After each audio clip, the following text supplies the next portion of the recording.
Buenos días, buenas tardes o buenas noches. Mi nombre es Valeria Carrasco Benítez y el día de hoy estaré hablando sobre el capítulo 18 de nuestro libro que se titula El Sistema Nervioso Central.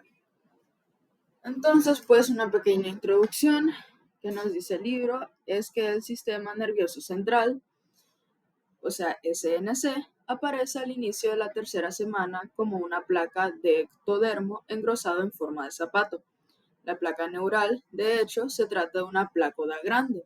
En la región dorsal media, frente al nodo primitivo, sus bordes laterales pronto se elevan para constituir los pliegues neurales. Bueno, al avanzar el desarrollo, los pliegues neurales se siguen elevando, se aproximan uno a otro en la línea media y, por último, se fusionan para constituir el tubo neural. La fusión inicia en la región cervical y continúa en sentido cefálico y caudal. Una vez que inicia la fusión, los extremos abiertos del tubo neural constituyen el neuróporo anterior o craneal y el posterior o caudal, que se comunican con la cavidad amniótica circundante. El cierre del neuróporo anterior sigue en dirección craneal, desde el punto de cierre inicial en la región cervical y desde un sitio en el prosencéfalo que se forma más tarde. El cierre, a partir de este último sitio, avanza en dirección craneal para cerrar la región más rostral del tubo neural y al mismo tiempo en dirección caudal para encontrarse con el punto de cierre proveniente del sitio cervical. El cierre final del neuróporo anterior ocurre en la etapa de 18 a 20 somitas, o sea, día 25.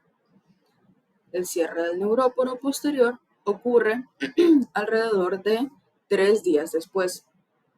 Bueno, tenemos que el extremo cefálico del tubo neural muestra 3 dilataciones, las cuales son las vesículas cerebrales primarias, que son número 1, el prosencéfalo, o también llamado cerebro anterior, número 2, el mesencéfalo, o cerebro medio, y número 3, el rombencéfalo, o cerebro posterior.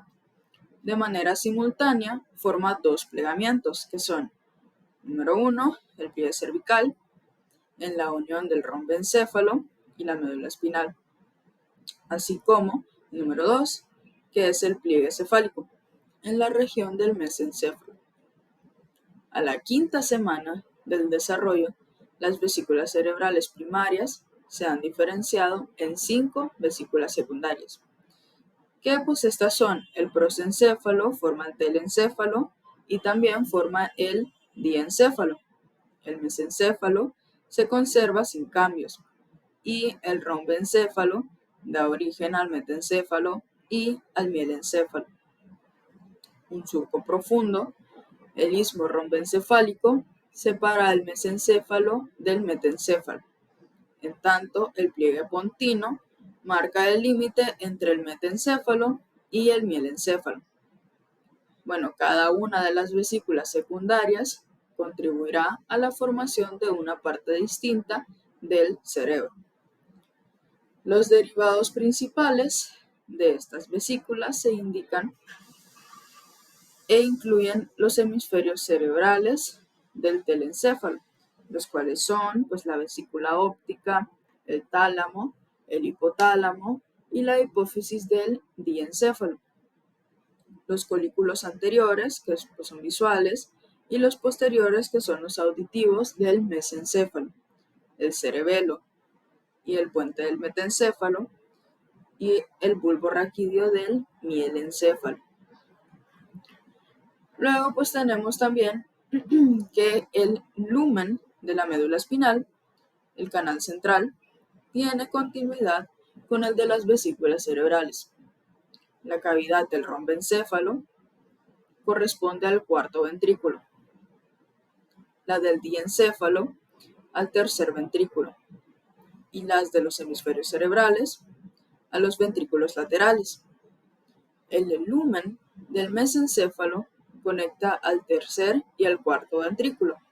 Este lumen se estrecha en gran medida y se conoce entonces como acueducto de Silvio. Cada ventrículo lateral se comunica con el tercer ventrículo por medio del foramen interventricular de Monro. Luego, pues ahora vamos a hablar sobre la médula espinal. La primera capa que nos habla son las capas neuroepiteliales del manto y marginal. Entonces tenemos que la pared del tubo neural recién cerrado está constituida por células neuroepiteliales. Estas células se distribuyen en todo el espesor de la pared y forman un epitelio pseudoestratificado grueso. Se conectan por medio de complejos de unión en el lumen. Durante la etapa del surco neural y de inmediato, tras el cierre del tubo, se dividen con rapidez y producen cada vez más células neuroepiteliales. De manera colectiva, constituyen la capa neuroepitelial o neuroepitelio. También tenemos que, pues, una vez que el tubo neural se cierra, las células neuroepiteliales comienzan a transformarse en otro tipo de células que se caracteriza por su núcleo redondo, grande, con nucleoplasma pálido y un nucleolo con tinción oscura. Se trata de las células nerviosas primitivas o neuroblastos. Forman la capa del manto, una zona en torno a la capa neuroepitelial. La capa del manto forma más tarde la sustancia gris de la médula espinal.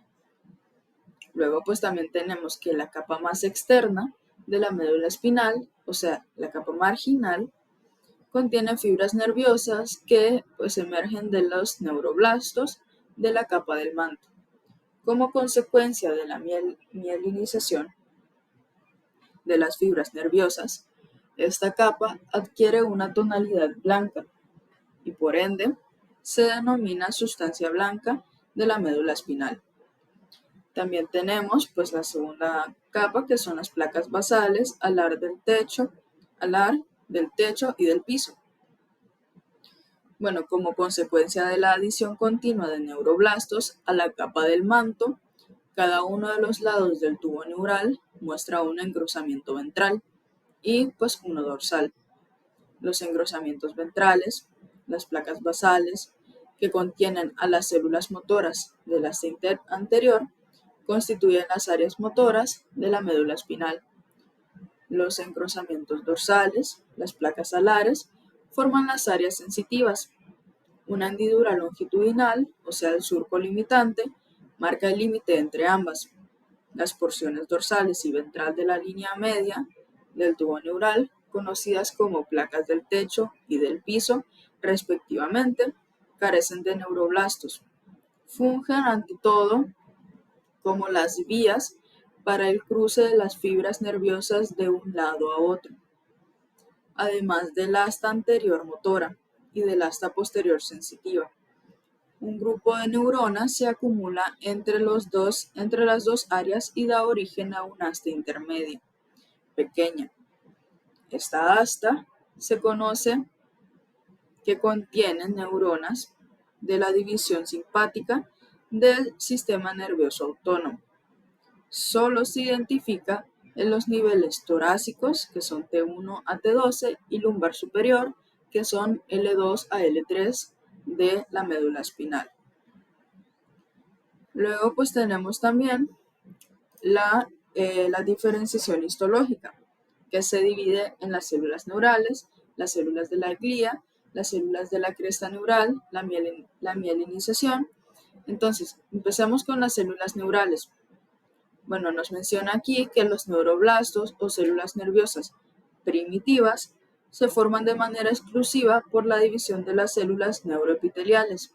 Al inicio, tienen un proceso central que se extiende hacia el lumen, que es la dendrita transitoria, pero cuando migran hacia la capa del manto, este proceso desaparece y los neuroblastos durante algún periodo son redondos y apolares. Al avanzar la diferenciación, aparecen dos procesos citoplásmicos nuevos a los lados opuestos del cuerpo celular y se forma un neuroblasto bipolar. El proceso en uno de los extremos de la célula se elonga con rapidez para constituir el axón primitivo. En tanto, el del otro extremo desarrolla una serie de arborizaciones citoplásmicas, las dendritas primitivas. Esta célula entonces se conoce como neuroblasto multipolar y durante el desarrollo posterior se convierte en una célula nerviosa adulta o neurona. Bueno, una vez que se forman, los neuroblastos pierden su capacidad para dividirse.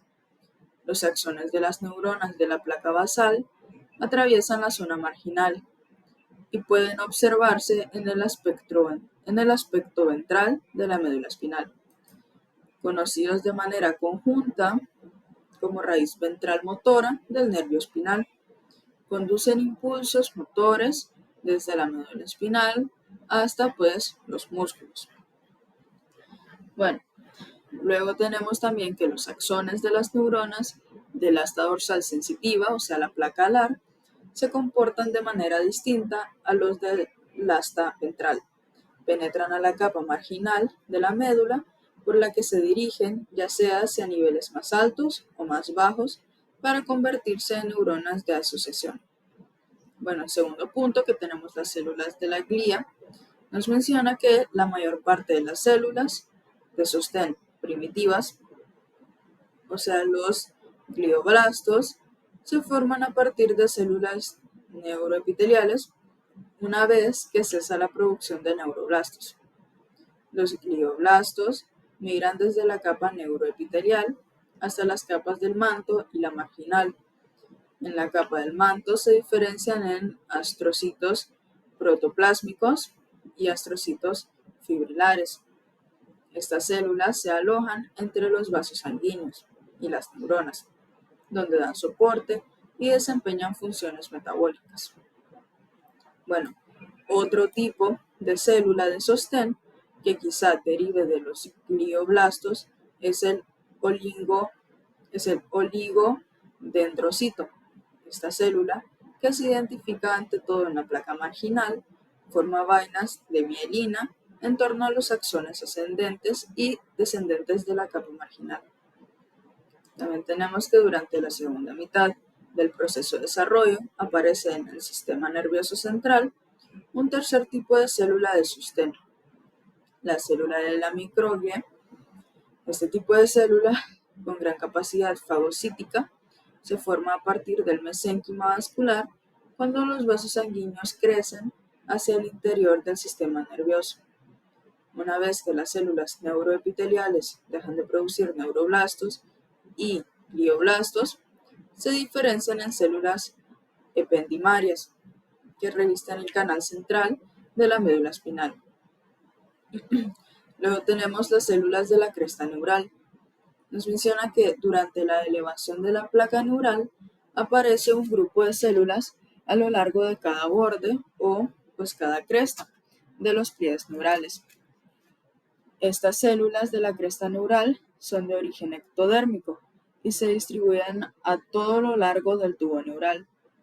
Las células de la cresta migran en dirección lateral y dan origen a los ganglios sensitivos, que son los ganglios de la raíz dorsal, de los nervios espinales y a otros tipos de células.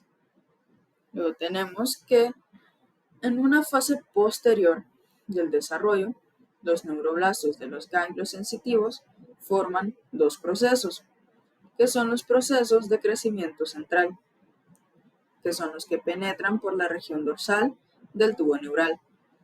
En la médula espinal pueden terminar en el asta dorsal o ascender por la capa marginal hasta alguno de los centros cerebrales superiores. Estos procesos se conocen de manera colectiva como raíz dorsal sensitiva del nervio espinal. Los procesos que crecen hacia la periferia se unen a fibras de las raíces ventrales, motoras y son las que participan así en la formación del tronco del nervio espinal. De manera eventual, estos procesos terminan en los órganos receptores sensitivos, y así los neuroblastos de los ganglios sensitivos que derivan de las células de la cresta neural dan origen a las neuronas de la raíz dorsal.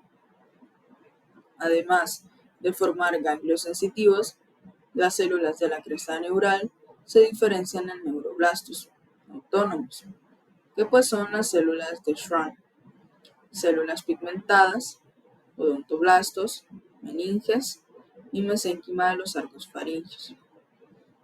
También pues mencionar el último punto, que no lo agregué aquí, pero son los nervios espinales. Las fibras nerviosas motoras comienzan a aparecer durante la cuarta semana, generándose a partir de los cuerpos de las células nerviosas en las placas basales, astas ventrales de la médula espinal. Bueno, estas fibras se unen en haces conocidos como raíces nerviosas ventrales. Las raíces nerviosas dorsales, que contienen fibras sensitivas, se originan a partir de los cuerpos de las células nerviosas ubicadas fuera de la médula espinal, en los ganglios de la raíz dorsal. Bueno, los ganglios espinales, formados por las células de la cresta neural. Los procesos derivados de estos ganglios integran haces que crecen hacia las astas dorsales de la médula espinal. Los procesos distales se unen a las raíces nerviosas ventrales para formar un nervio espinal. De este modo, las fibras de la raíz dorsal proveen inervación sensitiva, en tanto las fibras de la raíz ventral aportan la inervación motora y, por ende, los nervios espinales contienen tanto fibras sensitivas como motoras. Casi de inmediato, los nervios espinales se dividen en ramas primarias dorsal y ventral, que contienen fibras tanto motoras como sensitivas. Bueno, luego tenemos que las ramas primarias dorsales inervan la musculatura axial dorsal, las articulaciones vertebrales y la piel de la espalda. Las ramas primarias ventrales inervan las extremidades y la pared anterior del cuerpo y forman los plexos nerviosos principales, que son el plexo braquial y plexo lumbosacro. Luego tenemos la mielinización, que nos menciona también que las células de Schwann mielinizan los nervios periféricos y cada una de ellas se encarga del proceso de un solo axón. Estas células se originan a partir de la cresta neural, migran hacia la periferia y se enrollan en torno a los axones para formar la vaina del neurilema. Al inicio del cuarto mes de vida fetal, muchas fibras nerviosas adquieren un aspecto blanquecino como consecuencia del depósito de mielina, formada por los giros numerosos de la membrana de la célula de Schwann en torno a sus axones. La vaina de mielina, que circunda a las fibras nerviosas en la médula espinal, tiene un origen del todo distinto. Las células de la oligodendroglia, a diferencia de las células de Schwann, un solo oligodendrocito puede mielinizar hasta 50 axones. Si bien la mielinización de las fibras nerviosas en la médula espinal inicia alrededor del cuarto mes de la vida intrauterina, algunas de las fibras motoras que descienden desde los centros cerebrales superiores hasta la médula espinal no desarrollan mielinización, sino hasta el primer año de la vida postnatal. Los tractos del sistema nervioso desarrollan mielinización casi al mismo tiempo que estos comienzan a funcionar. Luego tenemos los cambios de posición de la médula espinal. ¿Qué podemos mencionar sobre esto?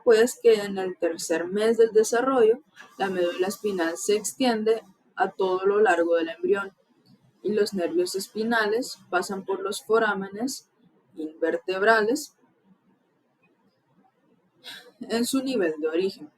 A pesar de esto, con el paso del tiempo, la columna vertebral y la dura madre se elongan con más rapidez que el tubo neural y el extremo terminal de la médula espinal, de manera gradual, se desplaza hacia un nivel más alto.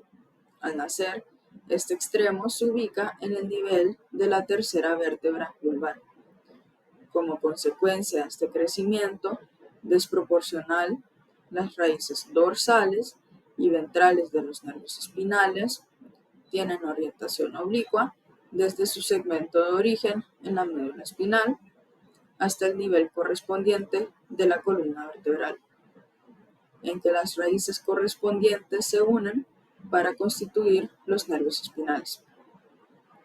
Bueno, por último, la dura madre permanece insertada en la columna vertebral a nivel coxígeo.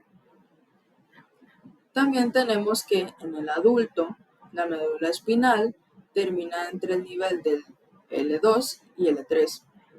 En tanto, el saco dural y el espacio subaracnoideo se extienden hasta S2. En el extremo inferior de la médula espinal, una extensión formada por vía madre y similar a un hilo se extiende en dirección caudal. Pasa por la dura madre, que le da una cubierta en S2 y se extiende hasta la primera vértebra coxígea. Esta estructura se denomina filum terminale y señala el trayecto de regresión de la médula espinal. Al tiempo que da sostén a esa estructura, la porción cubierta por la dura madre y que se extiende desde S2 hasta el coxis, también se denomina ligamento coxígeo. Las raíces dorsal y ventral de los nervios espinales, por debajo del extremo terminal de la médula en L2 y L3, constituyen en conjunto la cauda equina, o sea, la cola de caballo, cuando se hace una extracción de líquido cefalorraquídeo mediante una punción lumbar. La aguja se inserta en la región lumbar inferior, o sea, L4 y L5, para evitar el extremo inferior de la médula espinal. Luego tenemos el otro punto, que pues es la regulación molecular de la diferenciación de la médula espinal. Bueno, tenemos que las regiones dorsal, sensitiva y ventral motora de la médula espinal en desarrollo dependen de gradientes de concentración entre factores de crecimiento, miembros de la familia del factor de crecimiento transformante, beta, que secreta la región dorsal del tubo neural, así como de Sonic Hedgehog, secretada por la notocorda y la placa del piso. Al inicio, las proteínas morfogenéticas óseas BMP de los tipos 4 y 7 son secretadas por el ectodermo suprayacente al tubo neural, y la presencia de estas proteínas establece un segundo centro de señalización en la placa del techo. A continuación, la BMP4 en la placa del techo desencadena una cascada de proteínas de la familia TGF-beta, entre ellas BMP5 y BMP7, activina y dorsalina en la placa del techo y la región circundante. Esta cascada está organizada de tal modo en tiempo y espacio que pues es la que establece un gradiente de concentración de estos factores. Como resultado, las células cercanas a la placa del techo se exponen a las concentraciones más altas. En tanto, aquellas en posición más ventral reciben una cantidad cada vez menor de estos factores. Eventos similares ocurren en la región ventral del tubo neural, excepto porque la molécula de señalización es SHH. Este factor se expresa en primer lugar en la notocorda y le sigue el establecimiento de un segundo centro de señalización en la placa del piso. El resultado es una concentración decreciente de SHH entre la región ventral y la dorsal del tubo neural. Luego pues tenemos una correlación clínica, la cual se denomina del grupo de defectos del cierre del tubo neural. Bueno, aquí tengo pues tres, que son la espina bífida, el meningocele y el mielomeningocele.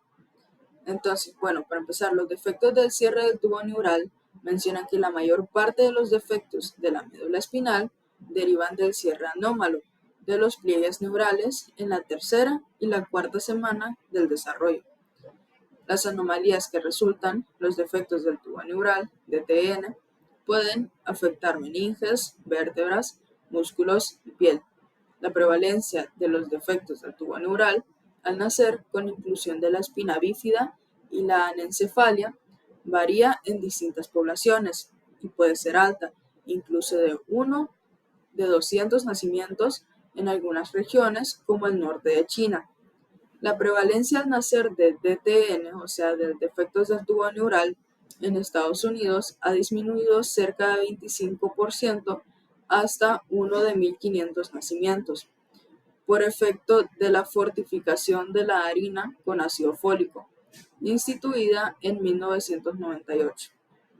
Bueno, pues mencionando un poco sobre la primera correlación clínica, es la espina bífida, que es un concepto general que se utiliza para hacer referencia a los defectos del tubo neural que afectan a la región espinal.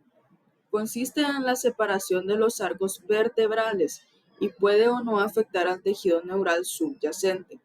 La espina bífida oculta es un defecto de los arcos vertebrales que se encuentra cubierto por piel y que en condiciones normales no afecta al tejido neural subyacente. La mayor parte de las veces este defecto ocurre en la región sacra y en ocasiones está señalado por un mechón de pelo en la región afectada. Este defecto, que deriva de la falta de fusión de los arcos vertebrales, se observa en cerca de 10% de personas normales. En otros sentidos, la malformación no suele detectarse al momento del nacimiento y no induce discapacidad. A menudo, el defecto se identifica por vez primera de manera incidental cuando se toma una radiografía de la columna vertebral. Luego, pues tenemos que otros tipos de espina bífida son el meningocele y el mielomeningocele.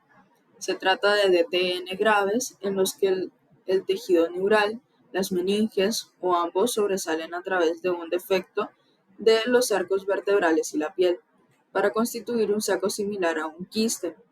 La mayor parte de estos defectos se ubica en la región lumbosacra y determina deficiencias neurológicas. Si bien no suele vincularse con discapacidad intelectual, en algunos casos solo sobresalen meninges que contienen líquido a través del defecto, en este caso meningocele. En otros el saco contiene tejido neural, como en el del mielomeningocele, y en ocasiones los pliegues neurales no se elevan, sino se conservan como una masa aplanada de tejido neural, o sea, la espina bífida con mielosquisis o raquisquisis. En 80 a 90% de los niños que nacen con DTN, o sea, defectos del tubo neural, graves, se desarrolla hidrocefalia, que requiere intervención. A menudo se relaciona con la presencia de una malformación de Arnold-Chiari, o sea, herniación de parte del cerebelo por el foramen magno, que obstruye el flujo de líquido cefalorraquídeo y desencadena la hidrocefalia. La herniación del cerebelo ocurre debido a que la médula espinal está fija dentro de la columna vertebral, como consecuencia de su desarrollo anómalo. Al tiempo que la columna vertebral se elonga, la fijación de la médula espinal tira del cerebelo, para pasar por el foramen magno, lo que obstruye el flujo de líquido cefalorraquídeo. La hidrocefalia puede tratarse mediante la colocación de una derivación ventrículo-peritoneal que permite el drenaje del líquido cefalorraquídeo de uno de los ventrículos cerebrales hacia la cavidad peritoneal. Bueno, la espina bífida puede diagnosticarse antes del nacimiento mediante ultrasonido y por la cuantificación de las concentraciones de alfa-fetoproteína en el suero materno y el líquido amniótico. Las vértebras pueden visualizarse a las 12 semanas de gestación y pueden detectarse los defectos del cierre de los arcos vertebrales. El tratamiento experimental para este defecto es la cirugía in útero desde las 22 semanas de la gestación, El feto se expone mediante una incisión en el útero. El defecto se repara y el feto es devuelto al útero. Luego tenemos también la hipertermia, que pues el ácido valproico e hipervitaminosis A causan defectos del tubo neural, al igual que muchos otros teratogénos. El origen de la mayor parte de los defectos del tubo neural es multifactorial y la probabilidad de tener un producto con un defecto de este tipo se incrementa en grado significativo una vez que nace un hijo afectado. La prevención de muchos DTN es posible si las mujeres toman ácido fólico desde por lo menos un mes antes de la concepción y luego durante todo el embarazo. Un protocolo de este tipo reduce la incidencia de DTN incluso entre 50 y 70%. El ácido fólico también puede disminuir la incidencia de los trastornos del espectro de autismo, puesto que alrededor del 50% de todos los embarazos no es planeado. Se recomienda que todas las mujeres en edad reproductiva tomen un multivitamínico que contenga 400 miligramos de ácido fólico a diario. Por otra parte, las mujeres que han tenido un hijo con DTN o tienen antecedentes familiares de este tipo de defectos deben tomar 400 miligramos de ácido fólico por día y luego 4.000 miligramos de ácido fólico por día desde por lo menos un mes antes de la concepción y durante los primeros 3 meses del embarazo. Luego pues hablar un poco sobre cómo se divide el cerebro. Bueno, el cerebro en ocasiones se divide en tallo cerebral, que pues es el que está integrado por mielencéfalo, el puente del metencéfalo y el mesencéfalo, y centros superiores que son el cerebelo y hemisferios cerebrales. El tallo cerebral es una continuación directa de la médula espinal y tiene una organización similar. Así, a cada lado de la línea media se ubican las placas basal y alar, bien diferenciadas, que representan las áreas motoras y sensitivas, respectivamente. Sin embargo, los centros superiores, en general, no conservan este patrón básico y, en vez de ello, muestran acentuación de las placas alares y regresión de las placas basales. Bueno, luego tenemos una de esas divisiones que pues es el rombencéfalo, que es el cerebro posterior. El rombencéfalo, se divide en mielencéfalo, la más caudal de las vesículas cerebrales, y también en metencéfalo, que se extiende desde el pliegue pontino hasta el istmo romboencefálico. Luego tenemos la división del mielencéfalo, que pues el mielencéfalo da origen al bulbo raquídeo, que es la médula oblonga, una zona de transición entre el cerebro y la médula espinal. Este difiere de la médula espinal en el sentido de que sus paredes laterales están evertidas. Las placas alar y basal, separadas por el surco limitante, pueden identificarse con claridad. La placa basal, similar a la de la médula espinal, contiene los núcleos motores. Estos núcleos se dividen pues en 3 grupos, que son número 1, un grupo eferente somático medial, número 2, un grupo eferente visceral especial intermedio, y pues número 3, un grupo eferente visceral general lateral. Por último tenemos que el grupo eferente somático contiene neuronas motoras, que son la prolongación cefálica de las células del asta anterior, debido a que este grupo se extiende en dirección rostral hacia el interior del mesencéfalo. Se le denomina columna eferente motora somática. En el mielencéfalo incluye a neuronas del nervio hipogloso. Inervan la musculatura de la lengua. En el metencéfalo y el mesencéfalo, la columna contiene neuronas de los nervios abducens, troclear y oculomotor, respectivamente. Estos nervios inervan la musculatura también, del ojo. Luego tenemos que el grupo eferente visceral especial se extiende al interior del metencéfalo y forma la columna eferente motora visceral especial. Sus neuronas motoras se distribuyen en los músculos estriados de los arcos faringios. En el mielencéfalo, la columna está representada por neuronas de los nervios accesorios, vago y del nervio glosofaringio. El grupo eferente visceral general contiene neuronas motoras que se distribuyen en la musculatura involuntaria de las vías respiratorias, el tubo digestivo y el corazón. Bueno, siguiendo también con el cerebro, tenemos que la placa alar contiene 3 grupos de núcleos sensitivos de relevo. El ubicado en posición más lateral, el grupo aferente somático, que es el sensitivo general, recibe la sensibilidad de dolor, temperatura y tacto a partir de la faringe por medio del nervio glosofaringio. El grupo intermedio o aferente especial recibe impulsos de las papilas gustativas de la lengua, el paladar, la orofaringe y la epiglotis, y del nervio vestíbulo coclear para la audición y el equilibrio. El grupo medial o aferente visceral general recibe información interoceptiva del tubo digestivo y del corazón. También tenemos que la placa del techo del mielencéfalo consiste en una sola capa de células ependimarias cubiertas por mesénquima vascular, o sea, la pía madre. Las dos combinadas se conocen como tela coroidea, por efecto de la proliferación activa del mesénquima de los vasos.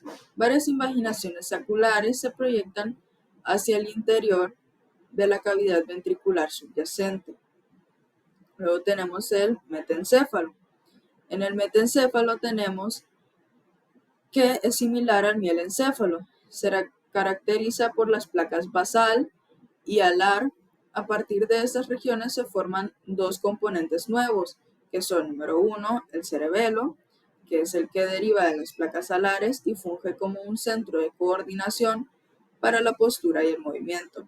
El puente derivado de las placas basales y que funge como vía de paso para las fibras nerviosas entre la médula espinal y las cortezas cerebral y cerebelosa. Luego tenemos una división del cerebelo que nos habla que las regiones dorsolaterales de las placas alares se flexionan en la dirección medial y forman los labios rómbicos. En la porción caudal del metencéfalo, los labios rómbicos están muy separados, pero justo por debajo del mesencéfalo se aproximan uno a otro hacia la línea media, como consecuencia de una profundización adicional del pliegue pontino. Los labios rómbicos se comprimen en dirección cefalocaudal y constituyen la placa cerebelosa.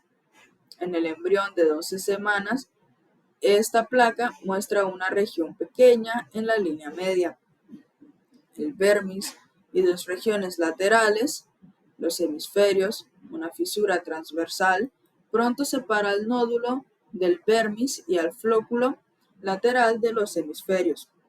Este lóbulo, flóculo nodular, es, desde la perspectiva filogenética, la parte más primitiva del cerebro. Luego tenemos otra división, que es el mesencéfalo, también llamado cerebro medio.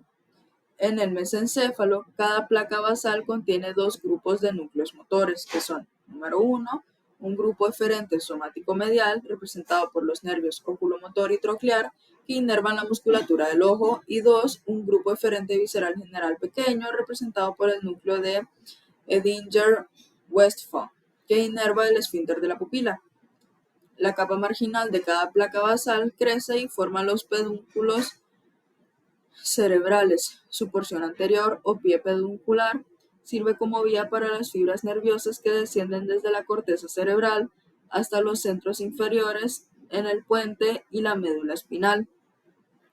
Luego tenemos que el prosencéfalo, también llamado cerebro anterior, se divide en telencéfalo, que forma los hemisferios cerebrales, y diencéfalo, que forma la copa y el tallo ópticos, la hipófisis, el tálamo, el hipotálamo y la epífisis. En el diencéfalo pues tenemos la placa del techo y epífisis, que se piensa que el diencéfalo, que se desarrolla a partir de la porción media del prosencéfalo, está constituido por una placa del techo y dos placas alares, pero que carece de placas del piso y basales. Resulta interesante que el SHH, un marcador de la línea media ventral, se expresa en el piso del diencéfalo, lo que sugiere que si existe una placa del piso, la placa del techo del diencéfalo está integrada por una sola capa de células ependimarias cubiertas por mesénquima vascularizado. También tenemos la placa alar, tálamo e hipotálamo, que tenemos que las placas alares forman las paredes laterales del diencéfalo. Una hendidura del surco hipotalámico divide la placa en regiones dorsal y ventral, el tálamo y el hipotálamo respectivamente. Como consecuencia de la actividad de proliferación, el tálamo de manera gradual se proyecta hacia el lumen del diencéfalo. Con frecuencia, esta expansión es tan intensa que las regiones talámicas de los lados derecho e izquierdo se fusionan en la línea media para constituir la masa intermedia o adherencia intertalámica. Luego pues también tenemos la glándula hipófisis o pituitaria. La glándula hipófisis o pituitaria se desarrolla a partir de dos estructuras completamente distintas, que son, número uno, una evaginación ectodérmica del estomodio, que es la cavidad oral primitiva, justo a la altura de la membrana orofaringea, conocida como bolsa de Rathke, y dos, una extensión en dirección caudal del diencéfalo, el infundíbulo. Bueno, luego también tenemos el telencéfalo. El telencéfalo, la más rostral de las vesículas cerebrales, está constituida por dos evaginaciones laterales, los hemisferios cerebrales, y una porción medial, la lámina terminal. Las cavidades de los hemisferios, los ventrículos laterales, se comunican con el lumen del diencéfalo por medio del foramen interventricular del Monro. Luego pues tenemos los hemisferios cerebrales, dentro también del telencéfalo. Los hemisferios cerebrales surgen al inicio de la quinta semana del desarrollo como evaginaciones de las dos paredes laterales del prosencéfalo. También tenemos que para la mitad del segundo mes la porción basal de los hemisferios, esta es la parte que al inicio formaba la extensión articular del tálamo, comienza a crecer y a sobresalir en el lumen del ventrículo lateral y hacia el piso del foramen de Monro. Bueno, también tenemos que en los cortes transversales, esta región de crecimiento rápido tiene un aspecto estriado, por lo que se conoce como cuerpo estriado. Pues hablando un poco de las correlaciones clínicas del cerebro, tenemos los defectos hipofisarios. En ocasiones, una porción pequeña de la bolsa de Rathke persiste en el techo de la faringe, a manera de hipófisis faríngea. Los craniofaringiomas derivan de los remanentes de la bolsa de Rathke. Pueden formarse dentro de la silla turca o a lo largo del tallo de la hipófisis, pero suelen ubicarse por arriba de la silla. Pueden inducir hidrocefalia y disfunción hipofisaria, que pues por ejemplo las diabetes insípidas, la detención del crecimiento. Luego también tenemos el desarrollo de la corteza. La corteza cerebral se desarrolla a partir del palio, que tiene tres regiones, que son, pues número uno, la palio-palio, paleo-palio, la número 2, la arqueopalio, y la número 3, la neopalio. Desde la perspectiva filogenética, el arqueopalio se relaciona con la corteza olfatoria y forma el hipocampo, y el paleo-palio, que son las porciones más antiguas de la corteza. En este mismo sentido, el neopalio es la porción más reciente de la corteza y comprende el 90% de las estructuras corticales. Bueno, luego tenemos algunas otras correlaciones que pueden ser las comisuras, que al inicio cada hemisferio cerebral carece como una estructura independiente. Sin embargo, al final del tercer mes, grupos de fibras nerviosas crecen hacia uno y otros lados, con los que conectan un hemisferio con el otro. Luego tenemos las meninges, que pues las meninges son las tres capas membranosas que cubren al cerebro y la médula espinal. Estas membranas pues se derivan de una combinación del mesodermo y células de la cresta neural y comienzan a formarse entre la cuarta y la quinta semana. Durante el periodo fetal temprano de la capa externa se engrosa para dar origen a la resistente dura madre, en tanto la capa interna constituye la vía aracnoides. Luego tenemos el líquido cefalorraquídeo que nos menciona que es secretado por los plexos coroides dentro de los ventrículos cerebrales.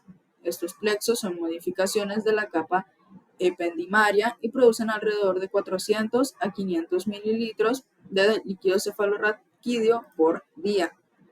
Luego tenemos la regulación molecular del desarrollo cerebral. Bueno, ¿qué podemos mencionar de esto? Pues que la definición antero-posterior cráneo-caudal de patrones en el sistema nervioso central inicia en una fase temprana del desarrollo, durante la gastrulación y la inducción neural. Una vez que la placa neural se establece, las señales para la segregación del cerebro en prosencéfalo, mesencéfalo y las regiones del rombencéfalo derivan de los genes de homeosecuencia, que se expresan en la notocorda, la placa precordal y la placa neural. Luego también tenemos mencionar un poco sobre los nervios craneales o los pares craneales también. Para la cuarta semana del desarrollo ya están presentes todos los núcleos de los 12 nervios craneales o los pares craneales, todos excepto los nervios olfatorio y óptico.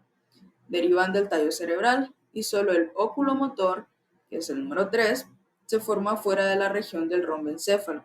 En este último, los centros de proliferación en el neuroepitelio establecen 8 segmentos diferenciados, las rombómeras. En el neuroepitelio establecen 8 segmentos diferenciados, las rombómeras. Estas rombómeras dan origen a los núcleos motores de los pares craneales 4, 5, 6, 7, 9, 10, 11 y 12. El establecimiento de este patrón segmentario parece estar dirigido por el mesoderma agrupado en somitas bajo el neuroepitelio suprayacente. Bueno, mencionando algunos de las correlaciones clínicas también de los defectos craneales, tenemos aquí la exencefalia, pues es un ejemplo, pero voy a mencionar antes la holoprosencefalia, que es la que hace referencia a un espectro de anomalías en el que una pérdida de estructuras de la línea media da origen a malformaciones del cerebro y de la cara. En los casos graves, los ventrículos laterales se fusionan en una sola vesícula telencefálica. Los ojos se fusionan y existe una sola cavidad nasal, a la vez que otros defectos faciales de la línea media. En los casos menos graves ocurre cierto grado de división del prosencéfalo en dos hemisferios cerebrales, pero hay un desarrollo incompleto de las estructuras de la línea media. Por lo general se identifica hipoplasia o agenesia de los bulbos y los tractos olfatorios, así como del cuerpo calloso. En casos muy leves, el único indicio de que hubiera algún grado de HPE es en ocasiones la presencia de un solo incisivo central. Bueno, mencionando un poco específicamente sobre esta anomalía en específico, pues la exencefalia se caracteriza por la falta del cierre de la porción cefálica del tubo neural. Como consecuencia, la bóveda craneal no se forma y deja expuesto al cerebro mal formado. Más tarde, este tejido se degenera y da origen a una masa de tejido necrótico. Este defecto se denomina anencefalia. No obstante, el tallo cerebral se conserva. En algunos casos, el defecto de cierre de tubo neural se extiende en dirección caudal hasta la médula espinal y la anomalía se denomina cráneo-raquísquisis. De nuevo, existe anencefalia, pero va acompañada de un defecto amplio que afecta a la columna vertebral, puesto que los fetos con anencefalia carecen de reflejo de deglución. Los últimos 2 meses del embarazo se caracterizan por polidramios. La anomalía puede reconocerse en el ultrasonido, puesto que hay ausencia en la bóveda craneal. La anencefalia se identifica en 1 de 5.000 nacimientos y es más frecuente en fetos femeninos que masculinos, al igual que la espina bífida. Muchos de estos casos pueden prevenirse si la mujer consume 400 miligramos al día de ácido fólico antes de la concepción y en la fase temprana de la gestación. También tenemos la hidrocefalia, que se caracteriza por la acumulación anómala de líquido cefalorraquídeo en el sistema ventricular. En la mayor parte de los casos, la hidrocefalia en el neonato deriva de una obstrucción del acueducto de Silvio, que es la estenosis acueductal. Esto impide que el líquido cefalorraquídeo de los ventrículos laterales y el tercer ventrículo pase hacia el cuarto ventrículo y de ahí al espacio subaracnoideo, donde se reabsorbería. Como consecuencia, el líquido se acumula en los ventrículos laterales y ejerce presión sobre el cerebro y los huesos del cráneo. También tenemos la microcefalia, que hace referencia a una bóveda craneal de menor tamaño que el normal, debido a que el tamaño del cráneo depende del crecimiento del cerebro. El defecto subyacente se relaciona con el desarrollo cerebral. Las causas de la anomalía son diversas. Puede ser de origen genético, o sea, autosómico recesivo, o derivar de factores lesivos prenatales, como infección o exposición a drogas u otros teratógenos. Existe discapacidad intelectual en más de la mitad de los casos.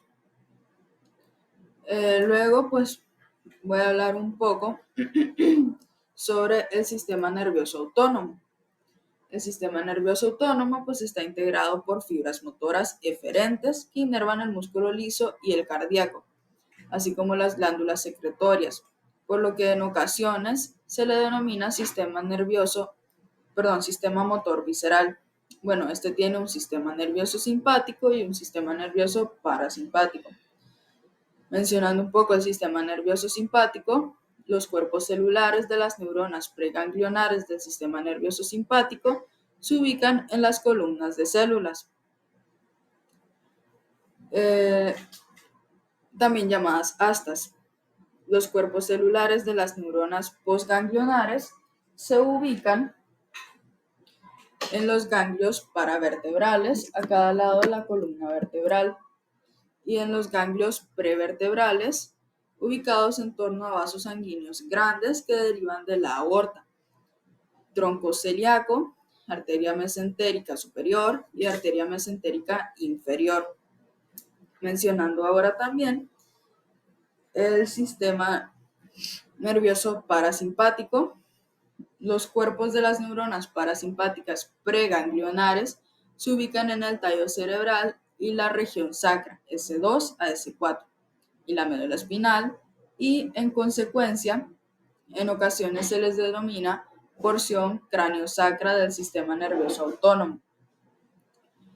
Las fibras parasimpáticas preganglionares de los núcleos del tallo cerebral viajan por los nervios oculomotor, facial, glosofaringeo y vago, hasta estructuras de la cabeza y el cuello. El nervio vago también proporciona la inervación parasimpática para la mayor parte de los órganos viscerales hasta la región del tercio proximal del colon transverso. Las fibras preganglionares del componente sacro del sistema dejan la médula espinal en las raíces ventrales de los nervios espinales de S2 a S4 y luego salen de las ramas ventrales primarias de estos nervios como nervios esplácnicos pélvicos para dar inervación a la porción restante del tubo digestivo. Luego, pues, la subdivisión, que es la glándula suprarrenal o adrenal.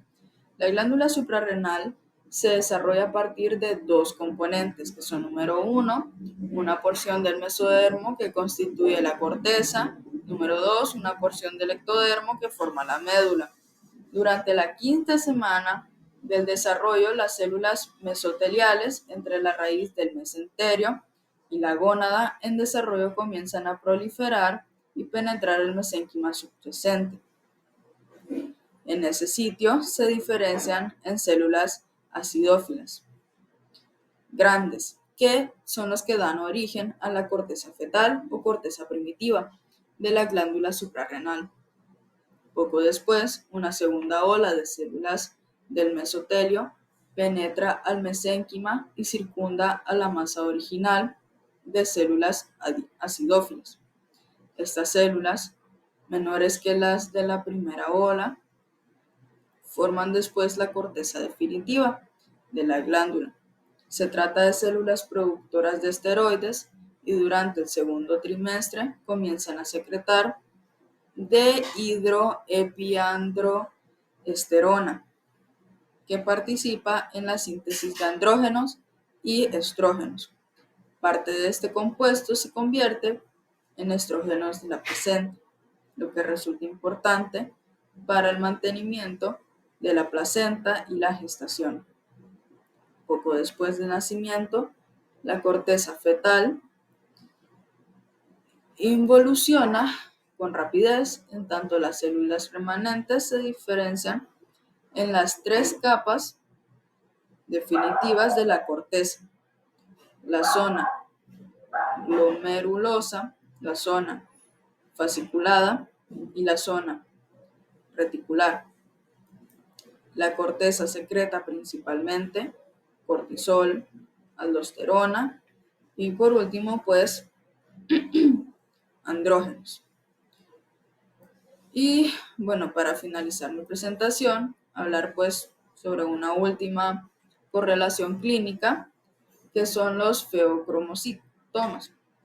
Los feocromocitomas son tumores poco frecuentes que afectan a las células cromafines y generan una producción y una liberación excesiva de adrenalina y noradrenalina, lo que desencadena episodios llamados paroxísticos de hipertensión, aumento de la frecuencia cardíaca, cefalia y otros síntomas asociados. La mayor parte de ellos se desarrolla en la médula suprarrenal, pero cerca de 10% lo hace en otros sitios, por lo general en el abdomen. De todos los casos, solo el 25% es de tipo familiar y se ha relacionado con mutaciones del gen RET, que participa en la migración de las células de la cresta neural. Luego tenemos otro tipo de correlación, que es el megacolón congénito. El megacolón congénito deriva de la falta de formación de ganglios parasimpáticos en la pared de un segmento o de todo el colon y del recto, debido a que las células de la cresta neural no migran. La mayor parte de los casos familiares de enfermedad de Hirschsprung se debe a mutaciones del gen RET, que codifica un receptor de cinasa de tirosina de la membrana celular. Este gen, ubicado en la región cromosómica 10q11, resulta esencial para la migración de las células de la cresta neural. El ligando de este receptor es el factor de crecimiento neurotrópico derivado de las células de la glía, que secretan las células del mesénquima, entre las cuales migran las células de la cresta. Las interacciones entre el receptor y su ligando regulan así la migración de las células de la cresta. En consecuencia, si existen anomalías del receptor de la migración se inhibe y no se forman ganglios parasimpáticos en las zonas afectadas. El recto muestra compromiso en casi todos los casos, en tanto que 80% de los recién nacidos afectados con el trastorno están implicados el recto y el sigmoides. Bueno, esa sería toda mi presentación. Muchas gracias por su atención.